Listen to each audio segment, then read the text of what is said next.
My name is Sarah, and these days I collaborate with my husband John at his family run company. The enterprise, led by my father in law, Richard, is a small but inviting establishment employing about 6 individuals. Richard, a man of few words, seldom involves himself in the day to day operations of the company. Instead, John, poised to become the next president, works tirelessly, actively pursuing clients and securing new projects, demonstrating his dedication to the company's expansion. During significant projects, all the employees come together, creating a vibrant and enthusiastic atmosphere. I've been part of this spirited environment for the past 10 years, ever since I got married. However, my mother in law, Nancy, seems to harbor some discontent about my role. As I returned home early to prepare dinner while John remained at the office, Nancy, who had been part of the family business until our marriage, confronted me with disapproving words. "How long do you plan on clinging to our family business?" Nancy asked, her words laden with criticism. Nancy, who had looked forward to relaxation post-retirement, appeared to redirect her energy into scrutinizing my choices. In response, I tried to maintain composure, asking, "What do you mean by clinging?" Nancy retorted with a cutting tone, suggesting that I must have married John out of necessity and was now taking advantage of working in their company. Sighing inwardly, I realized that such accusations from her had become more frequent lately. When I got married, I willingly left my previous job to join John's family-run business. It was my decision, not a result of unemployment. However, Nancy seemed convinced of my incompetence at work. I attempted to explain, "Mom, it's not that I couldn't work elsewhere. I chose to join John's company." Her dismissive retort revealed her lack of understanding, as she believed she saw through my supposed hidden motives. The issues with my mother-in-law extended beyond words. Despite quitting her job with the promise of managing the household, she refused to contribute, leaving my father-in-law to repeatedly request her assistance with housework. Instead, she stubbornly insisted, "I've worked all my life. Now it's the daughter-in-law's turn to do the housework." Consequently, the responsibility often fell on me to prepare dinner, clean up after meals, and manage other household tasks. One sunny afternoon, mustering courage, I decided to address the domestic issue. "Nancy," I began hesitantly, "I've noticed the dishes often get left in the sink. It would be helpful if you could tidy up after your meals." My small request, however, triggered an angry response. She accused me of giving orders in her own house and questioned my right as a daughter-in-law to dictate her actions. Caught in this exhausting exchange, I realized that if I didn't start preparing dinner soon, we'd be eating much later than usual. Despite my internal frustrations, I managed to keep a composed exterior. "Mom, let's continue this conversation later," I suggested, attempting to diffuse the tension momentarily. Needing to focus on preparing dinner, as it seemed we would eat late tonight, Nancy finally retreated to the living room, leaving me alone with my thoughts amidst the clatter of cooking utensils. Both Richard and John were aware of Nancy's mistreatment towards me as their daughter-in-law, and they attempted to intervene whenever they witnessed it happening. However, their efforts seemed to have little effect. Each time they confronted the situation, their faces betrayed concern and frustration, a testament to their desire to foster harmony in our family dynamic. Ironically, whenever Richard and John scolded Nancy for her behavior, she redirected her anger towards me, becoming even more hostile and sharp with her words. Her usually kind and gentle demeanor twisted with disdain, her tone cutting deeper than before. Though I had never experienced physical violence, the emotional toll of Nancy's words was significant. Richard and John's support had been my solace, allowing me to somewhat overlook Nancy's harsh words. Until one unimaginable morning. Just after I had finished cleaning up from breakfast and was preparing to leave for work amidst the morning rush, Nancy exclaimed, "Oh my, what a mess they trash here!" And without warning, she doused my handbag with a bucket of water. I was stunned, a mixture of shock and anger rendering me speechless. "What are you doing, Nancy?" I managed to stutter out, my voice trembling with disbelief. Nancy's response was flippant. resembling that of a mischievous child. "Oh, was that your stuff? I thought it was just a big piece of trash." Her casual dismissal infuriated me. Even if you thought it was trash, who pours water on it? What kind of mindset is that? Now the carpet is all wet. What about the vacuum cleaner? My words were a jumble of anger and confusion as I frantically emptied the water-soaked contents of my bag, including documents I needed for work, onto the table. Nancy responded nonchalantly, her face calm, showing no signs of remorse or concern for my distress. "Because you don't need to go to work anymore." I was baffled. In our living room, bathed in morning light, I sat opposite Nancy, her expression colder and more resolute than usual. It was as if she had made a decision that would change everything. "Excuse me?" My response was laden with confusion and surprise. "You've been clinging to this house for 10 years, but finally I can get rid of you." Her words pierced my heart, her voice carrying a level of anger and determination I had never heard before. My mind reeled, and my heart filled with sorrow. "Getting rid of me?" I questioned, disbelief in my voice. Her words made me feel like an outsider in this family. "In fact, my daughter is joining the company, so we need you to leave. Today's your last day. Well, all you have to do today is bow your head to your father-in-law and John, apologizing for all the trouble you've caused." Her mocking laughter further wounded me. She was using my position at work to force me out. I had dedicated years to that job, building respect and memories. I was dumbfounded. My heart was filled with disbelief at her merciless decision. I had devoted myself to this family, but it seemed my sacrifices meant nothing to her. "Are you sure about this? Wasn't Jessica working in a clothing store in Manhattan?" My words reflected my confusion and apprehension. My job was more than just a source of income. It was my avenue for self-fulfillment. Meanwhile, Jessica, my sister-in-law, seemed to have grown tired of city life and had chosen to return to the family. She said she was tired of dealing with the cold people of Manhattan, so I told her as she came back home, I have a job ready for her. She agreed to return immediately. "Now that she's coming back, I want you out of this house." Her words were difficult to comprehend. She was ready to upend my life with a single decision, completely disregarding my place in the family, without even listening to me. "I've written your resignation letter," she said, handing me an envelope. She effectively expelled me from the house. In that moment, my heart shattered completely. Everything I had built over the years was reduced to nothing, treated like a mere piece of paper. Her actions severed our family bond irreparably. I headed to the company, just a brisk 3-minute walk from my home, my mind a whirlwind of apprehension and anticipation. As I walked under the cool morning sky, each step felt heavy with the weight of what was to come. Upon reaching the office, I shared with my father-in-law Richard and my husband John. I relayed what my mother-in-law had said. Their faces were a mix of shock and thinly veiled anger, yet they remained composed. They suggested that maybe, just maybe, it was time for me to resign to show her the reality of the situation. This suggestion sent my heart into turmoil. Having worked tirelessly in our family-run business for years, I barely knew what a long vacation felt like, aside from brief respites during Thanksgiving and the holiday season. Encouraged by John and Richard's gentle words, "Why don't you spread your wings for a change?" I made up my mind to embark on a little trip. As I packed, I found myself pondering deeply about my life, my choices, and what lay ahead. Meanwhile, my sister-in-law Jessica, who had come to replace me at the company, shockingly didn't show up until 1:00 p.m. Her irresponsible attitude left John and Richard, who had been holding the fort in my absence, in a state of dismay. Jessica seemed utterly disinterested in understanding the work despite their attempts to explain it to her. Hearing about this, I couldn't help but feel a twinge of anxiety about the future of our company, even as I looked forward to my trip. Departing without encountering my mother-in-law, I swiftly set off.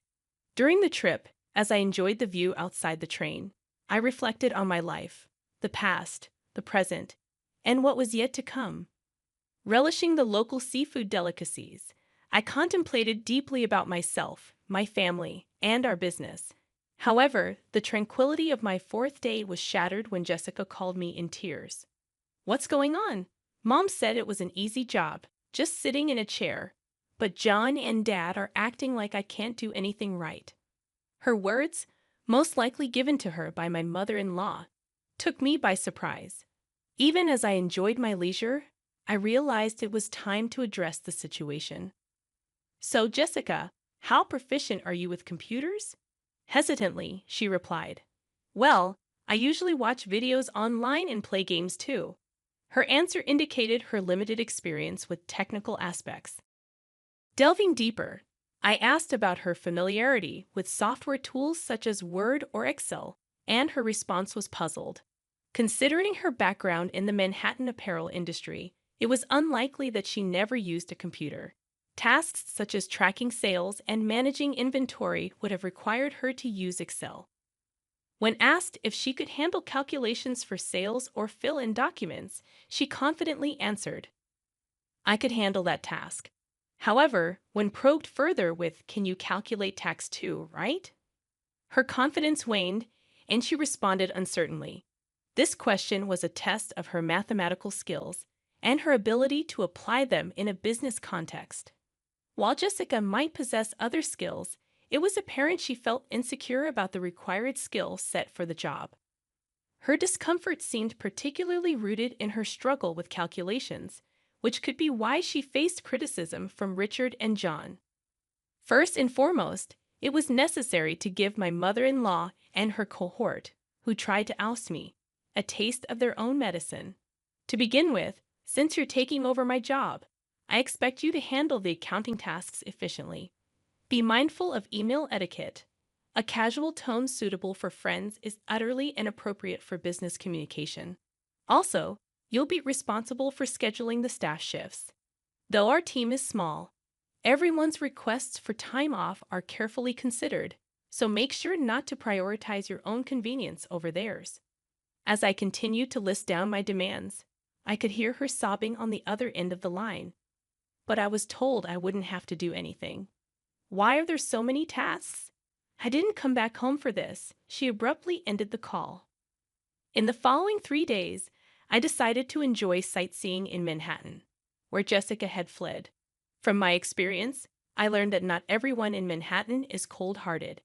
In fact, it seemed rarer to find people as cold-hearted as my mother-in-law and Jessica, who had conspired to drive me away. A week after leaving my job, I returned to my in-laws' house. Upon my arrival, Nancy, with her face flushed red, confronted me with a burst of anger. "How dare you make my daughter cry? You won't get away with this," Nancy exclaimed furiously, her eyes brimming with anger and misunderstanding. She made a move to grab me, but John and Richard quickly intervened. They tried to calm her down, but her anger seemed far from subsiding. John sighed deeply before speaking. "Jessica is crying because she was scolded for trying to boss around her employees, despite her inability to do anything right. It's not Sarah's fault. Besides, Sarah hasn't been here for a week, so there's no way she could have upset Jessica. Mother, you really need to stop these baseless accusations." John's voice was calm yet carried weight, trying to convey the facts and clear the misunderstanding. "But it's because of her. This woman is the reason for Jessica's suffering," Nancy retorted, her voice emotional, directing her baseless suspicions towards me. Her words lacked any foundation of truth. "Where is Jessica, by the way?" I asked, looking around the living room. But Jessica was nowhere to be seen, adding more mystery to the already puzzling situation. It doesn't matter to me that Nancy is upset about Jessica, but Jessica has no place to go since she terminated her lease in her Manhattan apartment. I thought she would be at her parents' house, but her absence raised questions. I pondered. John explained. "Jessica's locked herself in her room. She's been crying and saying she doesn't want to go to work anymore." It seemed like Jessica had run away from learning the job well. It was understandable that she would find it challenging, considering she lacked the skills to fill in for me. "You've been poisoning John and Richard against me, haven't you? If not, they wouldn't say the company ran better with me than with the incompetent Jessica." Nancy accused me vehemently. Her words were filled with long-standing misunderstandings and prejudices, leaving me utterly perplexed. She seemed to have always viewed me as an adversary, her words reflecting years of misconceptions. John let out a heavy sigh, his face showing weariness and frustration with the tangled web of emotions in this family. He had tried repeatedly to resolve the misunderstandings among family members, but his efforts seemed far from fruitful. Mom, he began, trying once again to bring clarity to the situation. I realize it might sound a bit unusual, but Sarah is truly exceptional at her work. She holds a certification in bookkeeping, and her secretarial skills are top-notch. Moreover, she has studied Spanish and even has experience studying abroad. When it comes to dealing with multiple languages at our company, Sarah is the one who handles everything, John explained with a sense of pride, and his mother Nancy looked utterly surprised. Nancy had assumed that I quit my job as soon as I joined the family, so she had no idea about my contributions and achievements at work. What? That sounds like something straight out of a TV drama. Actually, back in college, I was so focused on getting various certifications that I immersed myself in my studies to the point where I hardly participated in clubs or had time for a romantic relationship. It was during this phase of my life that I met John, who visited my company for business. I inadvertently found myself sharing the story of how John and I first met. However, I realized that this wasn't what Nancy wanted to hear, so I steered the conversation back to the original topic. In a nutshell, I was entrusted with a wide array of responsibilities at the company, from handling accounting tasks to schedule coordination, liaising with other companies, and managing employee shifts. There were numerous tasks under my purview. Thanks to that, I was able to focus on reaching out to other companies for business deals. The work environment became much more comfortable compared to the times when you were around. Mom, John added, leaving Nancy with her mouth agape in amazement. Just then, Richard, John's father, chimed in with a comment that took me by surprise. We're going to shut down that company soon. Actually, Jessica made a big blunder. Despite being asked to prepare some documents, she decided to handle phone calls because it seemed more fun doing so. While John and I were away, she ended up behaving rudely to the person in charge from Company A. Of course, I got a call to confirm this. Hearing this, I was so shocked that I instinctively covered my mouth with my hand. I can't believe Jessica would do something like that, I murmured. Filled with disbelief, the thought that Jessica's actions might lead to the downfall of our company flashed through my mind, filling me with dread. However, as I wallowed in these anxious thoughts, the story took an unexpected turn. When I explained the situation, they suggested it might be time to end the family business. We haven't mentioned this before, right? About being absorbed by another company. The president of company A stepped forward, saying he was interested. This was an unexpected yet long-hoped-for development. With a family-run business, there are limitations, and it's uncertain whether we could consistently acquire a stable customer base. That's why John had always been working hard in sales, trying to secure new clients. Being absorbed by a larger company could mean securing a steady customer base. The once uncertain future suddenly seemed to hold a glimmer of hope. However, this news brought relief only to me, John, and his father. John's mother suddenly opposed the idea, saying, "That's not acceptable. John must become the president. This company is ours, isn't it?" I was taken aback by this sudden change in the situation. It seemed that more than a stable future, Nancy was concerned about maintaining the status of being part of a company president's family, part of an executive family. And you're telling me he's not going to be the president anymore? Absolutely not acceptable, exclaimed Nancy passionately. This commotion piqued the interest of Jessica, who was upstairs in her room, leaving her to come down to the living room to see what was happening. In response to the chaos started by Nancy, Richard spoke up with a calm but final statement. "I am divorcing you, so either way, you will no longer be part of this executive family. Not only have you not changed your attitude towards my wife, but you also neglect household chores. To top it off, You spend your days out with young men instead of being home. I have no intention of supporting such a wife any longer. This was news to both me and John. We were so shocked that we could only stare at Sarah's father-in-law with wide eyes. It seemed he had planned to discuss divorce from the beginning, as he took out divorce papers and a photo of Nancy with a young man from the living room shelf, placing them on the table. If you sign the divorce papers now and leave with your belongings, I won't demand alimony. I know getting any money from you would be futile anyway. So unfair. Divorce? How can you say that? Haven't I devoted myself to this house all these years? Have you done any proper housework in these last 10 years? Have you ever helped with the business? Does spending someone else's money on young men count as devotion to the house? It was the first time we saw Sarah's usually mild-mannered and reserved father-in-law this angry. Seeing this, Jessica, who had come down to the living room, was visibly trembling from the shock. Jessica, you're part of this too. You came back home because you couldn't make it in Manhattan, and now you can't find a job but still act all high and mighty. In the end, you stopped working entirely. Whose escapism did you inherit? It's time for you to leave this house. Next, we saw Jessica's shock and resistance. She believed she was an important member of the family, but the reality was different. Wait a minute, Dad. Mom might be a lost cause, but I'm your precious daughter, right? The family conflict deepened as Jessica asserted her place, revealing her betrayal towards her mother. Jessica, are you betraying Mom now? Nancy was astounded, feeling betrayed by her daughter at the last moment.